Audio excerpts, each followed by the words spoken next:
With his healing hands, I made whole. He makes my life complete. My reunion is so sweet. I'm a living testimony. God restores.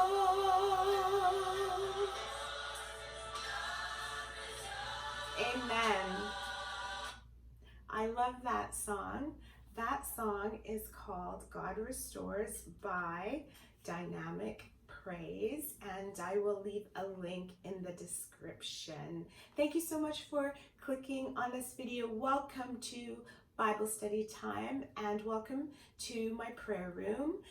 Thank you for joining me on my spiritual journey. I just want to thank everyone for subscribing and watching these videos. I'm so grateful to the Most High Creator God, because I would have been satisfied with just one person, with my videos just reaching one person. I started this YouTube channel, or paid a little bit more attention to it, because of the lockdown, because of the Bible study group that I had in my home.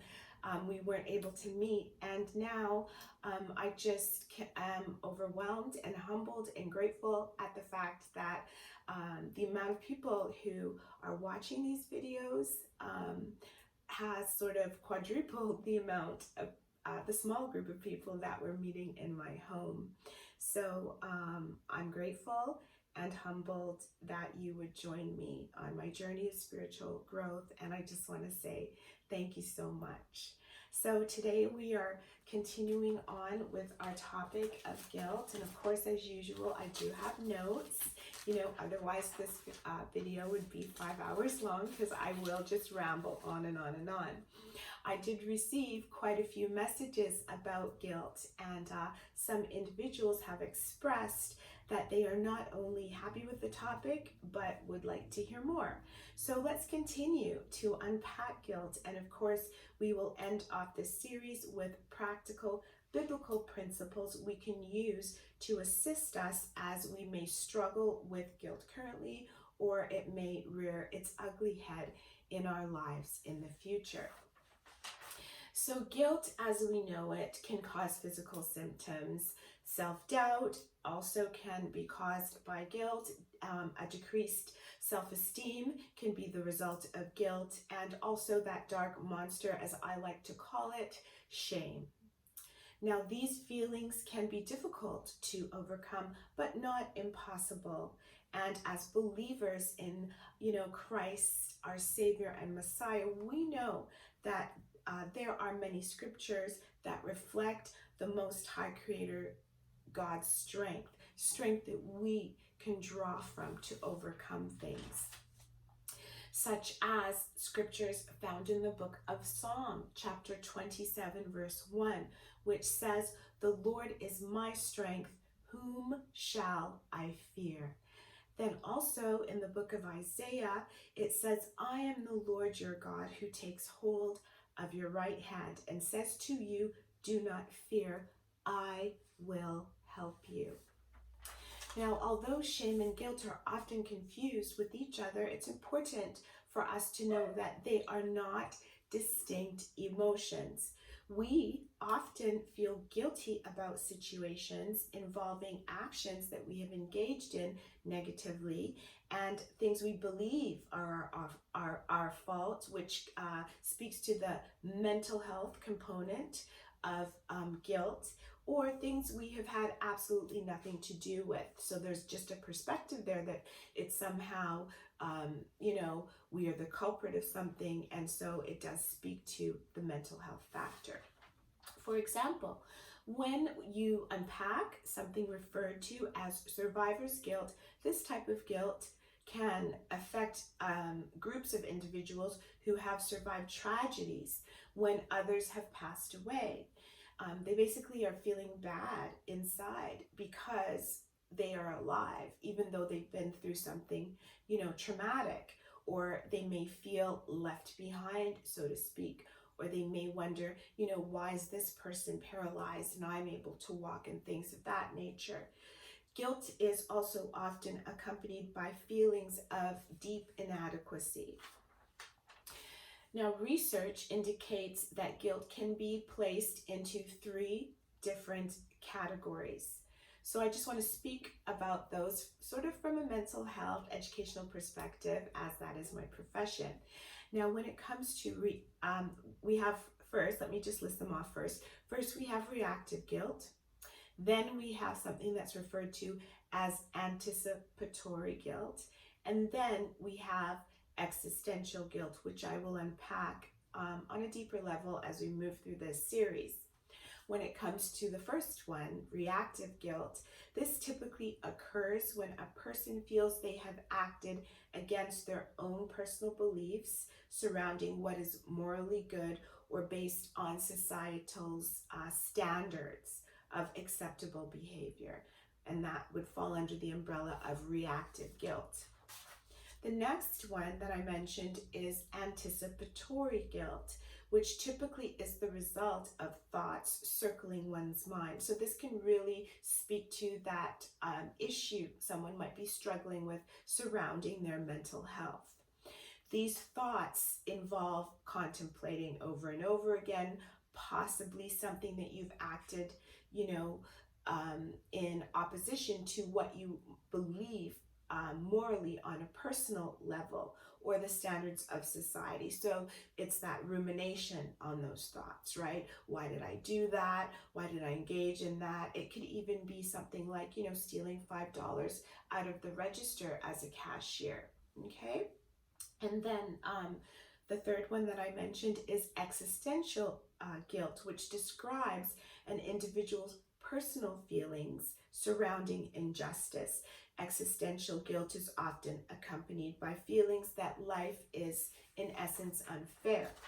Now, in my research, I also found that existential guilt can reflect the guilt that someone experiences due to the negative impact they may have on the lives of others, even if it's not their fault. So if we look at it based on, what's going on in society, maybe, someone is working in a company or in an organization or for a body of something where, racism is very prevalent.